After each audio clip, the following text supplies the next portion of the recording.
Thanks everyone for joining us this evening. My name is Tanya May, and I'm the Director of Special Education here at the Office of Superintendent of Public Instruction, or OSPI. And I'm joined by a few of my colleagues tonight. We'll take just a moment to let them introduce themselves. Lee? Good evening, everyone. My name is Lee Collier. I'm a program supervisor at OSPI in Olympia for special education outcomes and restraint and isolation. Scott? Hi, everyone. My name is Scott Robb, and I serve as the parent and community liaison for the special education section at OSPI. Great, thank you both. And thank you so much, everyone, for joining us. Tonight, we're going to be walking through some themes around questions that we received in preparation for tonight's webinar. It's talking about supporting families across all learning models and thinking through some of the needs around special education. So Tony walked us through some of this already. This session is being recorded. It will be posted to our OSPI website, and we have the link in there. I'm also going to drop a link in the chat right now. So if you would like to have the slides handy and follow along while we're going through the webinar tonight, you have all of those, including the links. You can put your questions into the Q&A at any time. And for those of you who need Spanish language support, we're very excited to be joined by Patricia Montes tonight. So thank you so much for being here with us. And then if you want live captioning to be on, you can click the CC button as well. So to start, those of us representing OSPI respectfully acknowledge that this state agency is located on the traditional lands of the Squaxin Island Nation, descendants of the maritime people who lived and prospered along the shores of the southernmost inlets of the Salish Sea. We make this acknowledgement to open a space of recognition, inclusion, and respect for our sovereign tribal partners and all Indigenous students, families, and staff in our communities.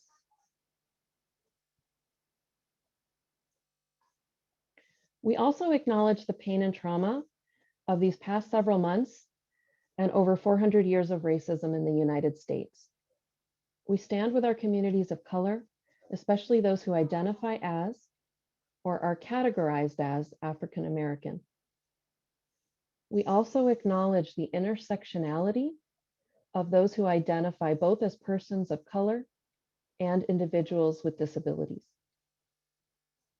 We commit to centering our work to dismantle systemic racism and disrupt ableist structures.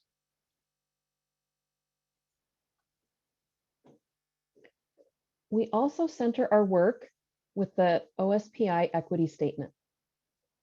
Every student, family, and community possesses strengths and cultural knowledge that benefits their peers, educators, and schools. Ensuring educational equity goes beyond equality. It requires our education leaders to examine how current policies and practices result in disparate outcomes for students of color, students living in poverty, students receiving special education and English learner services, students who identify as LGBTQ+, and highly mobile student populations. It also requires our educational leaders to develop an understanding of historical context, engage our students, families, and community representatives as partners in decision-making, and actively dismantle systemic barriers, replacing them with policies and practices that ensure all students have access to the instruction and support they need to succeed in our schools.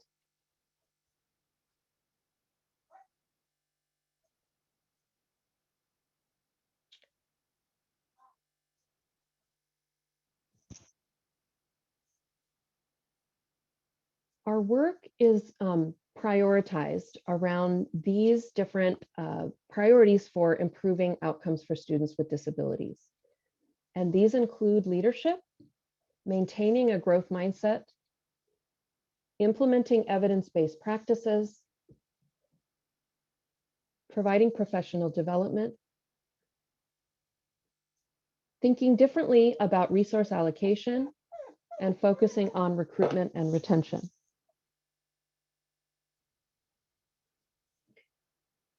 So I want to thank everyone.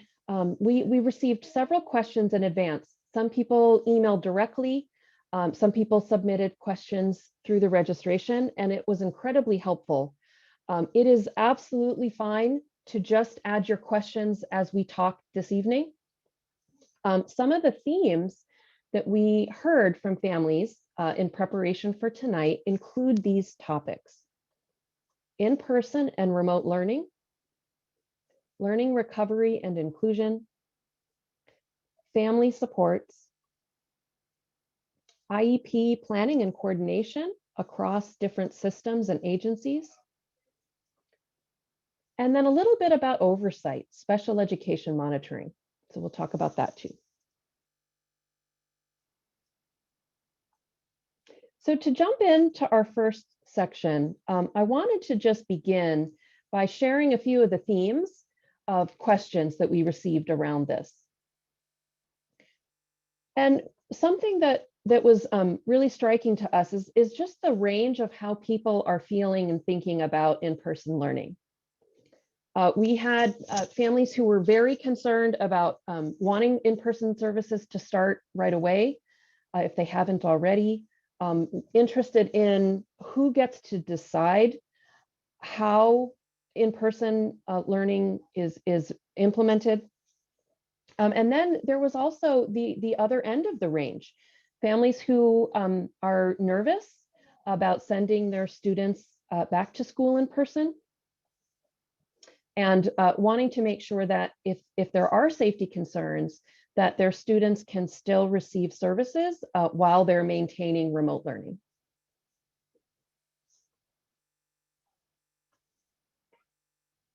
So we wanted to start by framing how school reopening decisions are made.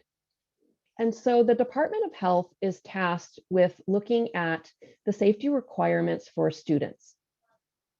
And for our staff, staff safety, we work with the labor and industries. And so those two entities work together. They look at the transmission rates, they look at the guidance coming out from the federal government, and then they work together with OSPI as the state agency, and then local school districts to make a decision about to what extent can a local school and school district open in person. And the Department of Health has been just a great partner in providing updated information. So this is a pretty recent update to their in-person learning toolkit. And I know it's a screenshot, it can be a little hard to see, but they have guidelines on this chart for looking at transmission rates in a community and how those rates of transmission and some of the other activity levels that are happening in the community can help a school system make a decision about to what extent can in-person learning be provided. And we have that hyperlink on this page. So if you have the slides, then you can click on it. I want to just pause for a minute. Lee, did we work out the right link for the slides? My apologies if I shared the wrong one. It worked for me. It should bring up a download of a PDF. It does not bring you to a website. That might be the confusion. Okay, all right, thank you. If people do continue to have trouble with it, just keep letting us know and we'll try some different things. Can you try to repost it in the chat every once in a while, Lee, so that people can see it if they're joining us a little bit later? Thank you, everyone. We have another more recent website and data set available to everyone. So this is the OSPI school reopening data. And this is being updated regularly. Schools are sharing where their systems are in terms of providing services, about whether they're 100% remote, doing small groups and a mixture? Are they starting to phase in person? Are they doing partial for all students? Or are they back to a more traditional model? And you can see, according to the color, what percentage I'm sorry, what type of services are being provided. And then they have the percentages as well. These are the data for elementary. You can also look on that website for middle school level and then also for high school.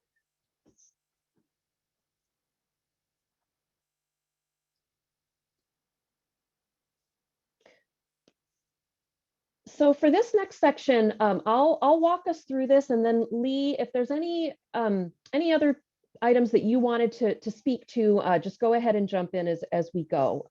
As we were thinking about some of the questions around services and remote learning, we wanted to make sure that partners on the call tonight are aware of some of the guidance that our agency has been putting out. Some of the questions asked us about how service minutes are being calculated right now as students are still learning remotely. Families had questions about how to best access services as students are either fully remote or in a hybrid model or going back into in person. There were also a few questions about paraeducator supports, whether that might just be paraeducator supports in general or one-to-one supports. And then asking a little bit about what are the requirements for providing services? Does it have to be with a special education teacher? Can it be a paraeducator? Can other staff help to support? So those were really helpful questions. And we have a special education COVID page that's set up, and it's broken apart into different sections. And so one of the more recent resources that we have put out is a brief. It's a shorter document, and it includes resources around guidance for in-person learning. And it includes multiple translations if you need to look at that in another language. We also have several documents around online resources. So one is training for anyone. They're all free. So it is targeted to school staff, but also includes resources that can be available for community members and families. And then there's also a whole source of online teaching resources. And those we've been gathering primarily to support students with disabilities as they're working online. It can be sorted or filtered by grade level, by subject area, and also by whether it's intended to support educators, students, or parents and families. And all of these are linked in the slides.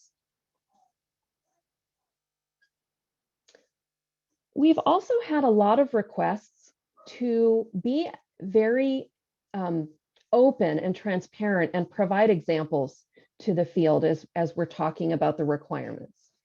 And so because of that, we've been developing case studies. And these are complete student-centered examples. We have a whole series of case studies on least restrictive environment. And that's really designed to help IEP teams know the answer to one of the questions that we received, which is how are IEPs supposed to show the differences between virtual learning, in-person learning, or hybrid that has both. And so these case studies show for each one of these students that progression from school closure and having to transition to online learning, to moving into a hybrid model, and then coming back to in-person services. And there's an elementary example, a middle school example that focuses on behavior, and then a transition example for a student who's older and receiving transition services.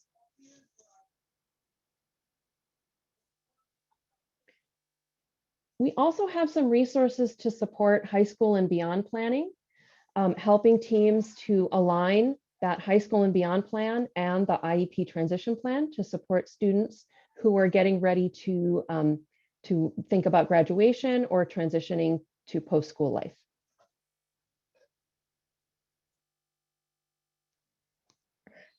So right now, the case study for that we've set out is for an adult student with significant disabilities who is receiving transition services. And we, over the next week or two, will post a second example that is a career and technical education case study for a student who is interested in studying graphic arts.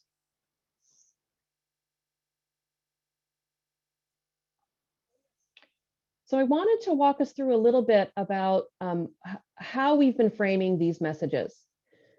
So this is a few sections from our guidance for in-person learning. And what we're asking our schools to be thinking about is that as students are preparing now, for some of them to come back into in-person learning, could be for the first time in a year, is to really think about what additional supports might be needed to help with that transition back into school and into in-person learning. Also making sure that families have enough information and understand the health and safety precautions that the school is taking, and that schools are thinking about ways to help the students transition back into the school building. Some examples that we can share that we have heard about school systems doing. Some systems are pre-recording videos, just to welcoming videos to help the students see what the school looks like, to be reminded of the staff. They might go over some routines, and those are videos that families can watch with their students to help prepare students to be coming back into the building.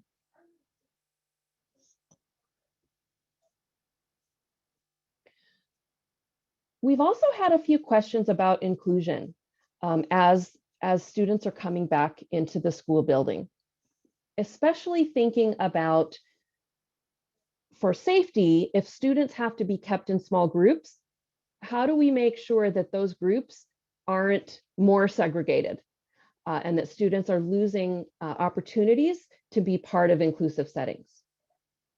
And so we're asking schools to think about staff scheduling and how services in the school are provided so that students still have access to their peers and to core instruction. And it's also very important for staff to have time to continue collaborating and planning across different content areas, especially as we're thinking about some of these cohorts and how we can best make sure that students have access to their peers and then also to their services.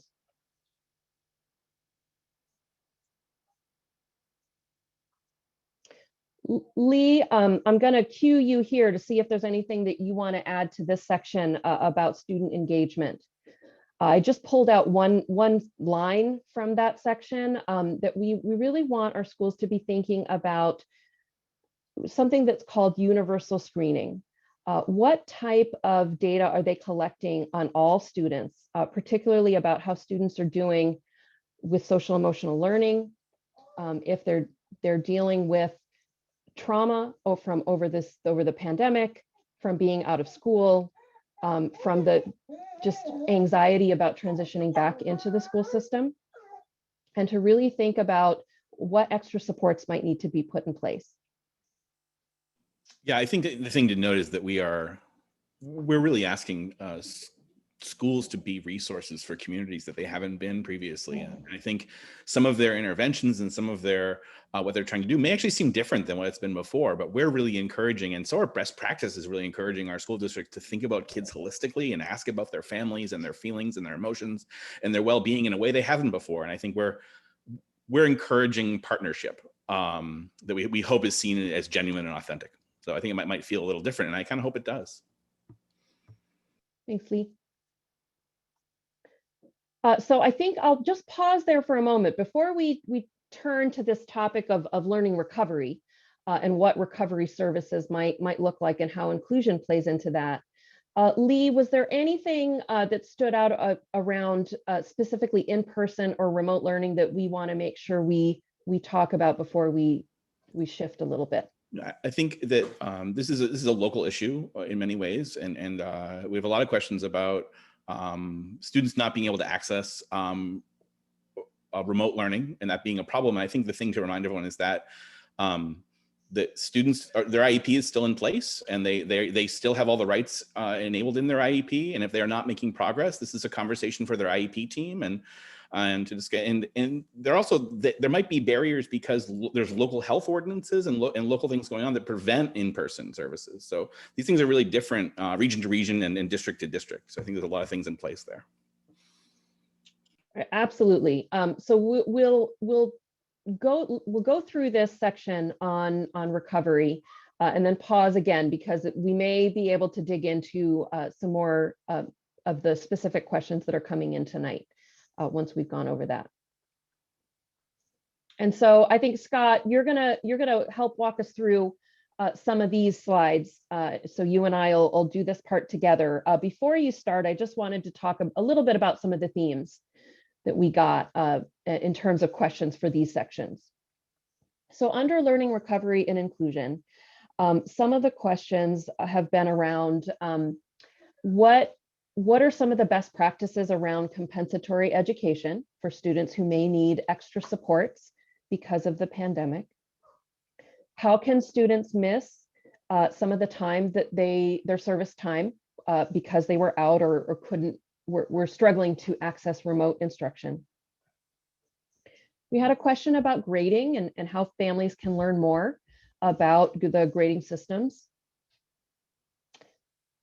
There was a question specific to reading, and we also had a few questions about dyslexia. And so I'm going to follow up individually with those because we really want to make sure that we include our partners from the Dyslexia Council in answering that. So we'll circle around to that one after tonight's webinar. And then the final question around the learning recovery was how are systems making decisions about to what extent might a student need recovery services?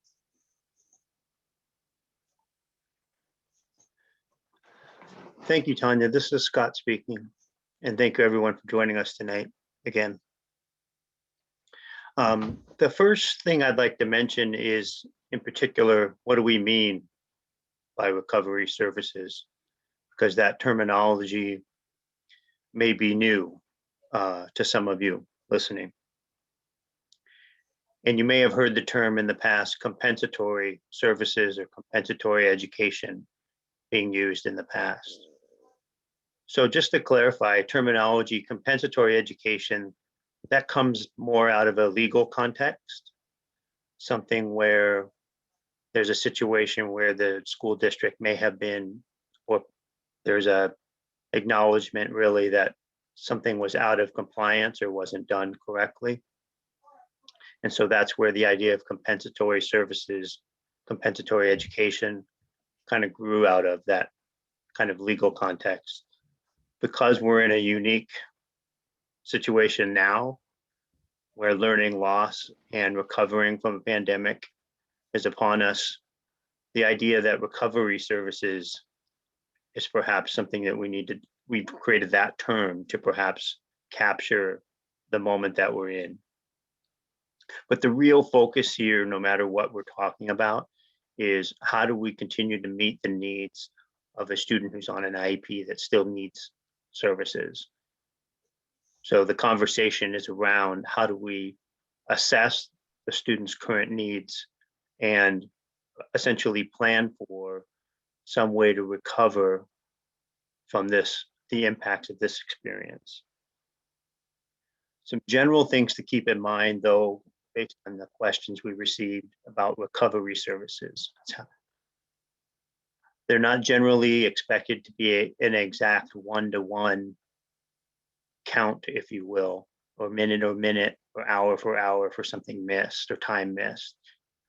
What we really want to focus on is where is the greatest amount of learning lost, or where is the greatest amount of need taking place as a result of what's happened. And what makes sense in terms of trying to create a plan to recover from all that. And when making a plan, the schedule, if you will, for recovery services, an important consideration should be not leading to the student missing what they would generally general education services or special education services that are continuing to go on. Recovery services shouldn't necessarily displace any of that, unless, of course, an IEP team feels that, you know, a different kind of decision needs to be made based on the severity of need.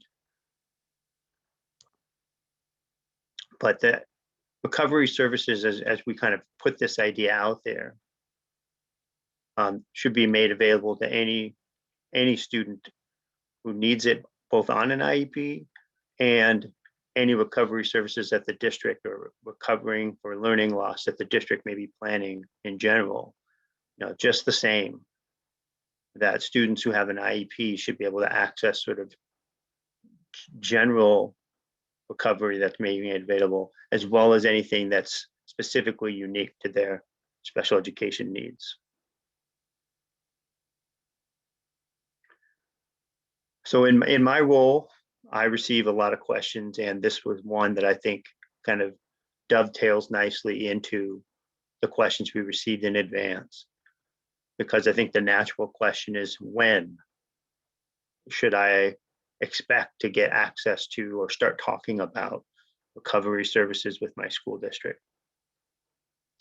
At the moment, there's no real deadline that's been set, and that would be very unworkable and difficult to do, because we're still in the midst of trying to figure everything out. But at this point, if an IEP team determines it's necessary and wants to talk about recovery services, that's encouraged, because the understanding is that, yes, learning loss is occurring and continues to occur. And as districts move into a hybrid learning model or begin making more in-person services available, that may be the time when an IEP team thinks it's more appropriate to start discussing, can we do specific things to recover the learning loss? So there's the big takeaway is that there is no deadline, but there's also no prohibition on talking about it right now. In fact, we would say it's encouraged to talk about it, even if that conversation is about how to plan for the future.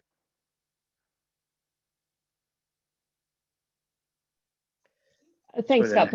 Yeah, before we move to the next, I did want to just make sure that our participants also know that education in general right now, our school partners across the board are also thinking about this. There are conversations happening at our state level, at our national level, about the learning recovery needs of all students, and how the pandemic may have impacted their ability to make progress in a variety of ways. And so, you know, as we think about this from inclusive practices perspective, we'll want to be thinking about that too, and making sure that students with disabilities have access to those types of more general services, in addition to what might be required specifically for their IEPs.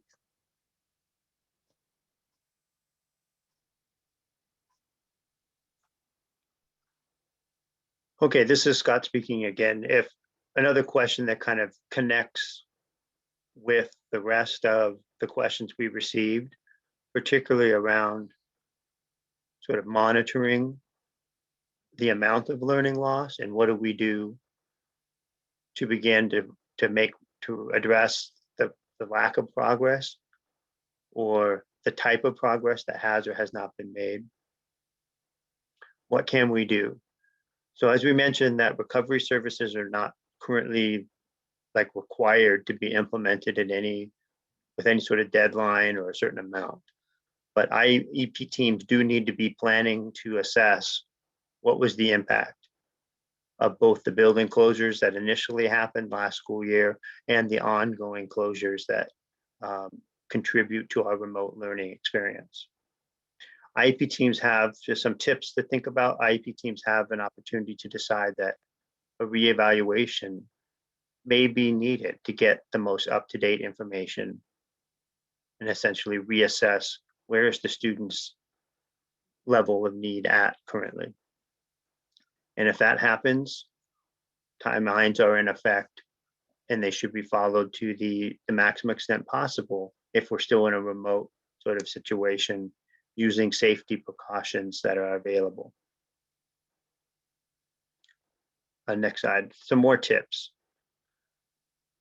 that maybe you as a family could particularly try to take away to think about. Start tracking any progress that you see being made or lack of progress due to services missed during the hybrid or remote learning situation that you're in. And it's okay to ask your IEP team for support or training on how to do progress monitoring. This means asking perhaps for a rubric or some sort of guidelines, certain things to look for that demonstrate that a student is showing an emerging skill or able to maintain a particular skill, or something to work on to kind of monitor that this is an indication that a skill that we're continuing to develop may need additional attention. And IEPs do have progress reporting schedules.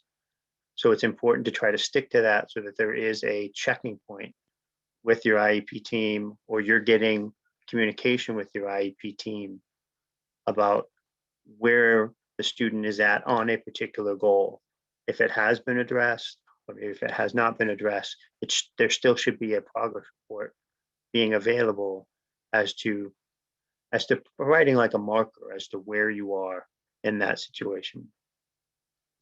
It's okay to continue add the idea or topic of recovery services as an agenda item, say to any IEP team meeting you might attend.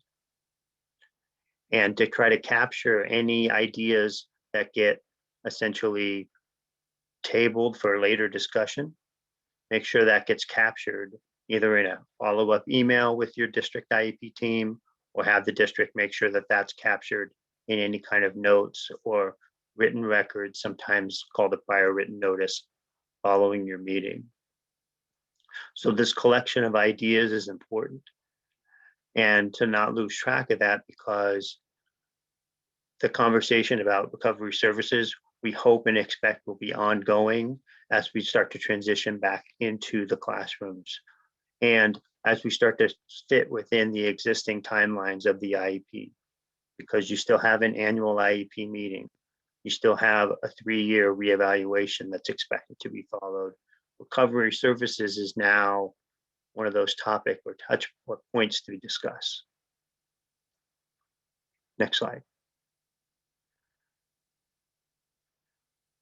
And right now, as we're going forward, something that may help in prioritizing what is important for recovery services now versus later is to pinpoint what are the critical skills. There were some very important questions about reading, for instance, that were submitted in advance. Reading, no doubt, is a critical skill. And if that's a muscle is not exercised, if that's a skill that's not continually practiced, there's a real ripple effect. So prioritizing critical skills with your IEP team is important and something that can be done. There can be temporary IEP amendments to address certain critical skills, to kind of block off time to address a skill in whatever format the IEP team may or may not decide is necessary. And this is where, as we've already mentioned, you might want to plan for a reevaluation to reset a baseline or get additional information about what a student needs are, and plan for also later assessments if necessary. And importantly enough, many families have been able to get privately obtained services or evaluations. Please share that with your school districts. Any piece of data or information can be used to consider this is where the student is at and how much recovery services or how we're going to address learning loss. And just a quick note that you see at the bottom of the screen, that districts are not necessarily required to be reimbursing families for private providers, but that private providers, though, any information that families have obtained is still certainly valuable. And kind of along that same trend, just want to remind everyone that there may be options that are going to be offered to all students. There should be some that term I used earlier, universal screening, that as students are preparing to come back into the school, or they're increasing the amount of in-person, to have to kind of reset that baseline for all students, and that we want to make sure that students with disabilities have access to those processes as well. And if there are additional learning opportunities that are being provided, or maybe some summer sessions, there was a question about extended school year. Certainly extended school year, if the student meets the criteria for that, if it's a matter of looking at the amount of learning that the student may lose over that time off from school, then that meets the criteria for extended school year. Some systems might be offering more general summer options and summer supports. And so that is certainly something that families can be asking for students to be a part of as well. Anything Lee or Scott to add around that, around the summer questions? No, I think that's an option to plan for if it's available within your district. And I think asking those kind of questions is critical. Thank you so much, Scott. Kind of related to this, several of the questions that came in are specifically around this webinar tonight, but also just questions that we've been getting in our office are around our students who are older. And so particularly students who were turning 21 during the school facility closure time or over this school year. And so what we know is that the ability of many of our schools and districts to provide adequate transition services was interrupted by COVID. That happened last year, and in many locations that's an ongoing problem. And so we are requesting that the state legislature provide up to $12 million over 2 years. So over 21-22 and then over 22-23. To extend transition services to students with disabilities who are already over that age of 21. So they've turned 21 either during the 2019-20 or 2021 school years. They did not yet graduate with a regular diploma. And the IEP team determines that they need those recovery services on or after July 1st. So if this moves forward, we're working with the legislature right now to look at whether this can be part of the budget. And then there will be some funding available to support that work.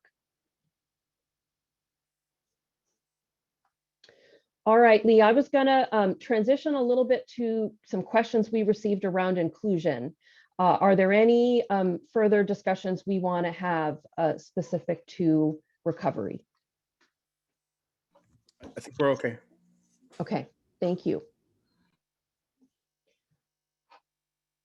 So several of the questions that were specific to inclusion were really asking around how do we make sure that students are not being pulled out of general education more than they need to because of small groups? What strategies have been really helping to make sure that students with disabilities can be included? What types of trainings our teachers have access to in support of inclusion and universal design for learning? And how families can get support around helping their students and also helping with IEP goals and with inclusion. So we are in the second year of a 2-year project called the Inclusionary Practices Project. And Washington really has been on this journey, and it started before COVID. I think some of the questions that have come in tonight on the Q&A and in the chat, focused on the reality that a lot of these concerns predate the pandemic and have only been made more difficult in the time since. So in 2018, Washington was ranked 44th out of 50 states for inclusive practices. In 2019, the state legislature funded this project. It's a $25 million project over 2 years. And its focus is around providing professional development and training to public school teachers in support of inclusion. And so our goal by 2021 was to reach a 60% rate of inclusion for students who are in general education classes for most of their day, meaning for 80 to 100% of their school day. And in targeted pilot schools that have had lower levels of inclusion, the target was to get to 50%. Well, we've met or exceeded both of those as of December 2020. Still have a long way to go. This is an ongoing priority for us. But what we can share is that this is translated into 5,000 students with disabilities in Washington, moving up to that highest tier of inclusion. And so I wanted to share and make sure that partners on tonight's call were aware of some of the resources. So we have multiple partners that we're working with, but there are some that are really working to include families and to support families in this work. So there's the Family Engagement Collaborative, and they are offering webinars, trainings for educators to support their work in working with families, and also some direct trainings for families. And so their new website is linked in here. We're also working with the University of Washington Herring Center for Inclusive Practices, and they are our partners in helping other schools and partners in the community learn more about inclusive schools. So they are working with 4 preschool sites and 12 sites that are from K-12 that are already implementing inclusive practices. And so there are videos that parents can watch and other resources to look at. And then there were a few questions that came in around discipline and really helping students with the social emotional learning and positive behavior supports.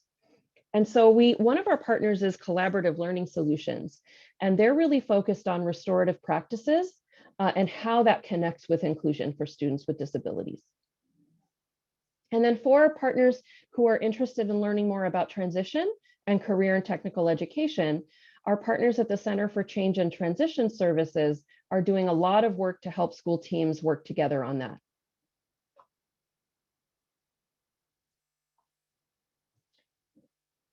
We're also we're rolling out in chapters an inclusionary practices handbook.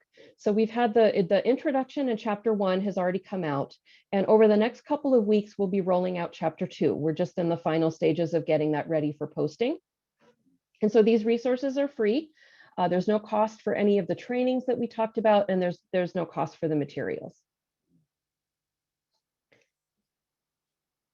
All right, so I'm gonna keep us moving because I do want to make sure that we touch on the themes that were presented. I did see a question come through about whether we're still taking questions. I would say please keep sending them. We will use these to either respond to you directly or create a summary document that we can post along with tonight's video. These are really helpful questions for us to think about our guidance materials and how we need to be being as transparent as possible when we're creating materials. So please just keep them coming, even if we aren't able to get to every question tonight. So family supports, Lee, I think you're gonna talk us through a little bit of a few of these strategies. Yeah, I think just good things to think about in general as we're supporting home learning, right? I think I'm a parent of two children in the public education system. I, work for OSPI full time, and I've had my children in my house all year, also going to school remotely, and it has been a thing, as it has been for all of you as well. How much we try and do? As much as you can. There's no point in burning yourself out not taking care of yourself to meet the asynchronous academic goals of your student. You need to take care of yourself and your family first as your first priority. Next. You can just go down the whole, yeah. I mean, I think the thing to remember is that learning at home is valuable, that embedding your children in your routine has an incredible value, and you can do inclusion in your home. You can have your child access activities with their same age peers in your home in ways that they actually can't usually do in the school day. Being in your house and seeing what you do and seeing how you do your job and seeing how you run your home is really important. And there is incredible value to what's going on right now for our families and communities. Next. Just Dr. Bruce Perry is a hero of mine, and wrote a book, really, I think what I consider the seminal book on surviving trauma and students and youth surviving trauma, called My Life, Boy Was Raised as a Dog. It really is an incredible book about understanding complex trauma. And he really recommends a few things. I think there's 6 of these or 7 total. So structure your day, really have a plan, have an organization, have family meals, limit media as much as we can. Everyone should be exercising all the time. As much as we can to keep our bodies and brains healthy, reaching out and connecting with others, offering to help others. These are all skills you can build in your home with your kids, teaching them how to reach out, how to connect. Even though it's in a virtual world, these are incredible skills you can help them build live all the time. Right? Practicing good sleep hygiene, having a bedtime is important, as much as I've reluctantly learned to believe that in my old age. I have come to grips with it as a former night owl.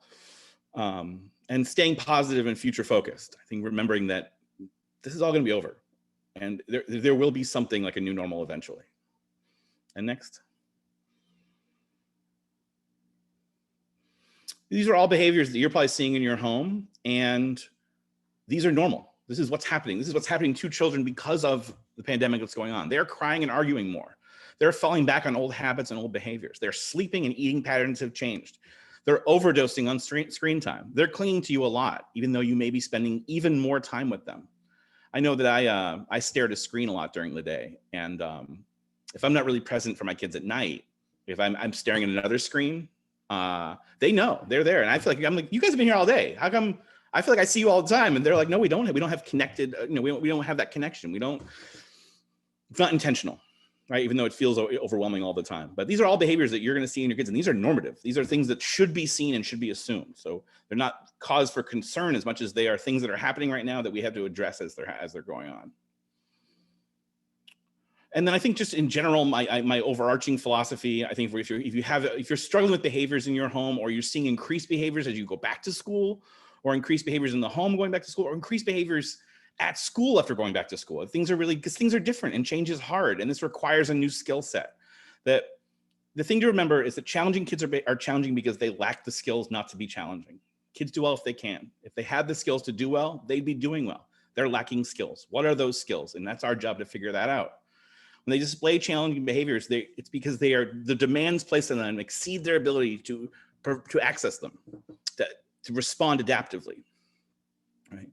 When we treat behaviorally challenging kids as if they have a developmental delay, imagine that we treated kids who are having behavioral challenges as if they had another sort of had a learning disability.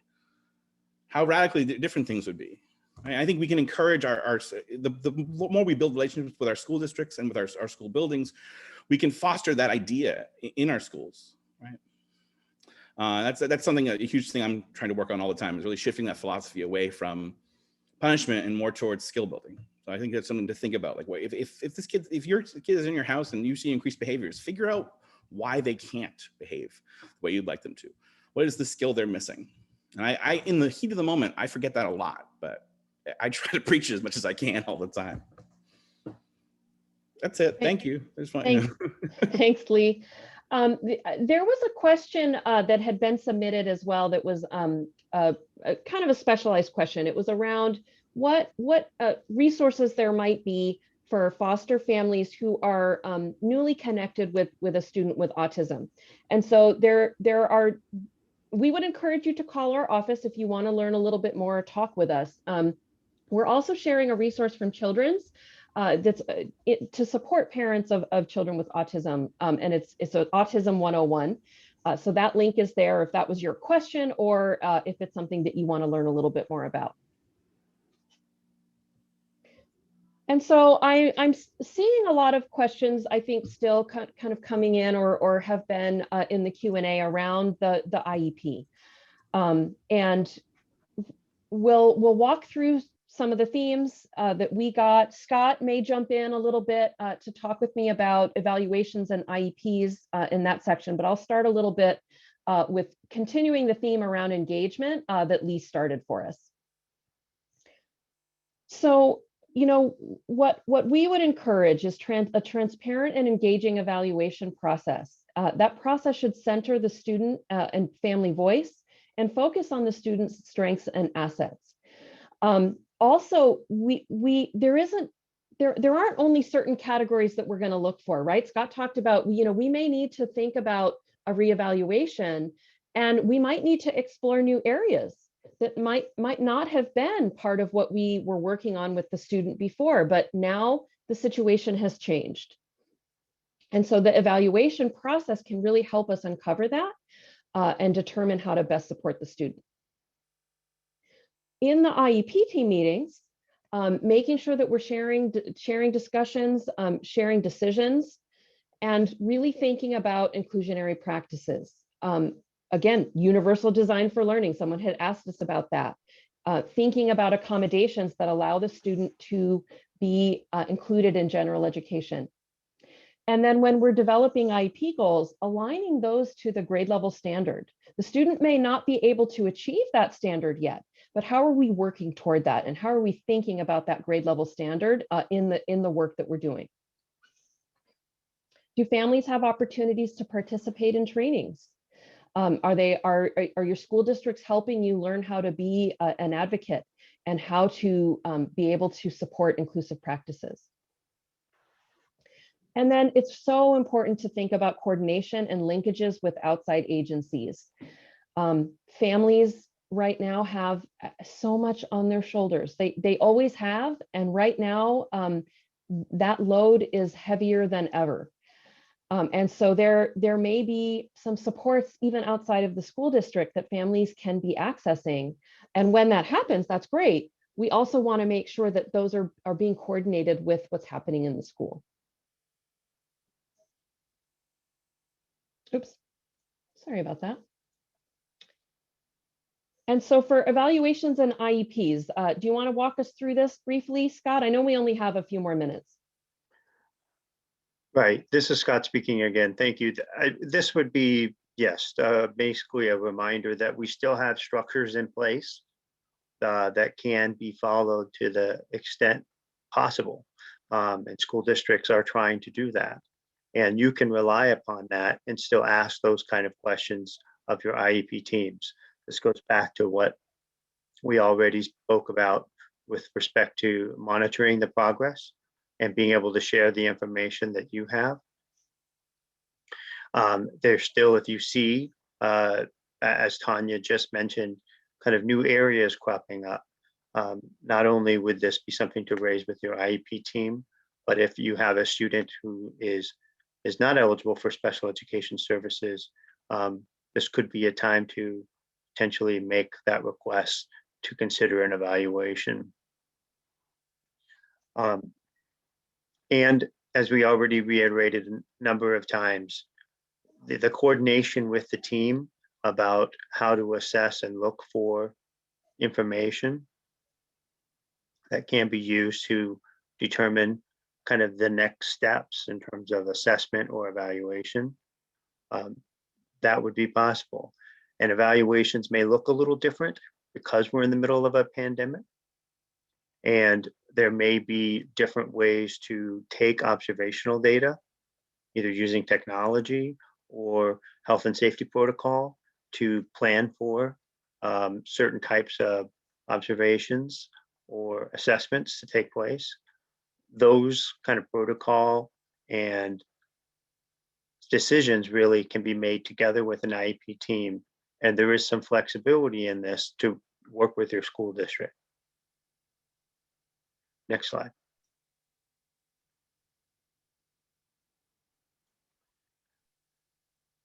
And going forward, to still remember that IEP services are still expected to be implemented to the maximum extent possible. Those services can be delivered as creatively as anyone can come up with, online, in person, or now a lot of school districts are moving to hybrid learning kind of models. And one thing to keep an eye out for as a family when you're having these discussions is to reiterate the value for inclusion, that any kind of decisions made about how students are going to be grouped, particularly in hybrid learning situations, or even in remote learning situations, you could address the opportunities to have students be in the appropriate placement based on the student's needs. And if services need to be adapted, IEP amendments are still a mechanism to capture kind of what the IEP team's thinking might be around the most appropriate way to address student needs at this moment. And always, the monitoring of progress is something that OSPI has gone back to over and over again in conversations with school districts. How do we keep track of what's going on, and how do we use that information to plan for the future? Families have a really value-added voice in that process, and being able to ask your IEP team for training and support on how to monitor progress yourself and get your observations into the conversation is what's needed now as we come around on almost a year of this kind of pandemic. Annual IEP meetings are going to be happening on a regular basis. Your voice is extremely valuable in the revisions as IEPs go forward. Thanks, Scott. I know that we are at time. If you need to move on with your evening, we certainly respect that. We have just 2 more slides, and they're related to special education monitoring, which I feel like some of you may have interest in this system over this next year. So if you're able to stay for maybe just 5 more minutes, I'll do my best to wrap this section up quickly. But I wanted everyone to understand that we felt it was very important to continue special education monitoring over this year.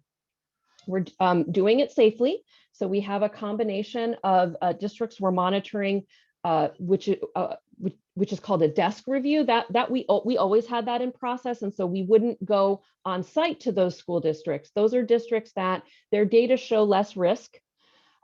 For districts that we would normally have gone on to the site and done school visits, we're doing virtual visits this year. We're also trying to use different modalities.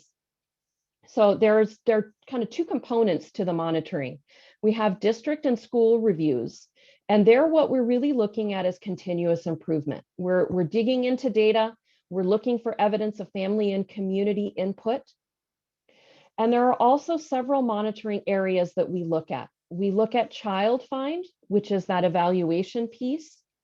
We looked at least restrictive environment and inclusion, early childhood, secondary transition, discipline, and disproportionality. That is looking at, is there overrepresentation by race and ethnicity in different special education indicators? We are also doing student file reviews, and Scott mentioned that we're coming up on a year. We definitely see the impact of COVID in the IEPs that we're looking at. We look at present levels, we review the students' goals, we look at progress over time, we collect multiple progress reports. We also conduct service provider interviews. And for those virtual visits, we're looking into how to do some instructional observations over the remote learning, so that we can look at the provision of specially designed instruction in those environments. We're also piloting this year an educational benefit review. And what that's really trying to look at is the students' progress over time, not just a snapshot of how that student's doing this year, but looking at a 3-year trend, looking from one evaluation to the next, all of the IEPs in between, and looking at the progress reports as well.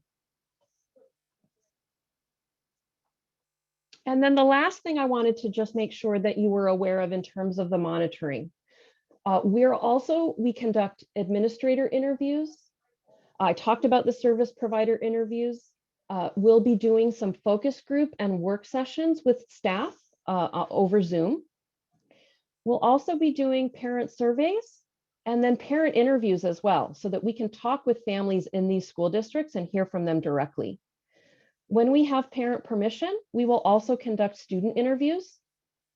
I talked about observations, and then in systems that have these other entities, we'll also do interviews with private schools, non-public agencies, and also institutions if there's one in that region. So thank you, everyone, for the time tonight. Someone recommended that we keep the list of questions and include those along with the slides, and we can do that. We will make sure that there's nothing personal in the questions that we include, but we can include a summary of them at the back of the PDF, and we'll post that when we post this recording that will have the captions. So I'll pause there, see if Scott or Lee has any final thoughts or questions. And then if you would like to connect with our office directly, we welcome that. And so we're happy to share that contact information if anyone needs it.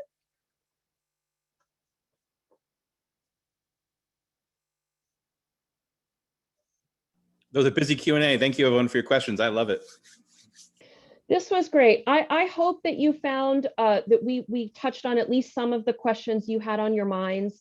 We really have an interest in doing this ongoing so that we can hear directly from families. And so, you know, if you're interested in that, I hope that you'll let us know so that we know you're very busy, and this is a time of evening when you're juggling multiple things, but we so value your participation.